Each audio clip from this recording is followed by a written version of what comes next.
അപകടങ്ങൾ തുടർക്കഥയാകുന്ന പിലാത്തറ പാപ്പിനിശ്ശേരി റോഡിൽ വാഹനങ്ങളുടെ വേഗത നിയന്ത്രിക്കാൻ അടിയന്തിരമായി സ്പീഡ് ബ്രേക്കറുകൾ സ്ഥാപിക്കണമെന്ന ആവശ്യം ശക്തമാകുന്നു. ചെറുതും വലുതുമായ നിരവധി അപകടങ്ങളാണ് ഈ റോഡിൽ ദിനംപ്രതി സംഭവിക്കുന്നത്.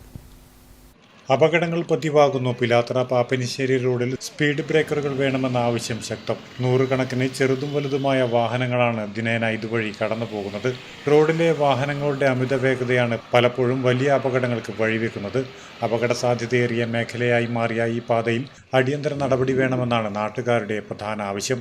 റോഡിന്റെ പ്രധാന അപകട മേഖലകളിൽ വാഹനങ്ങളുടെ വേഗത നിയന്ത്രിക്കാൻ സ്പീഡ് ബ്രേക്കറുകളോ ഡിവൈഡറുകളോ സ്ഥാപിക്കേണ്ടതുണ്ട്. ഇതോടൊപ്പം തിരക്കേറിയ കവലകളിൽ ഗതാഗതം ക്രമീകരിക്കുന്നതിനായി കൃത്യമായ സിഗ്നൽ സംവിധാനങ്ങൾ നടപ്പിലാക്കുകയും വേണം. വാഹനങ്ങളുടെ അമിത വേഗത കാരണം വഴി നടക്കാൻ പോലും ഭയക്കേണ്ട സാഹചര്യമാണെന്നും ഇനിയും വിലപ്പെട്ട ജീവനുകൾ പൊലിയുന്നതിനു മുൻപ് ബന്ധപ്പെട്ട അധികൃതർ അടിയന്തരമായി ഇടപെടണമെന്നുമാണ് നാട്ടുകാരും പ്രദേശവാസികളും ആവശ്യപ്പെടുന്നത്. വർദ്ധിച്ചു വരുന്ന അപകടങ്ങളുടെ പശ്ചാത്തലത്തിൽ അധികൃതർ ഇനിയെങ്കിലും കണ്ണു തുറക്കണമെന്നും ആവശ്യമായ സുരക്ഷാ മുൻകരുതലുകൾ ഉടനടി സ്വീകരിക്കുമെന്നുമാണ് പ്രദേശവാസികളുടെ പ്രതീക്ഷ. Network news, Pilathara.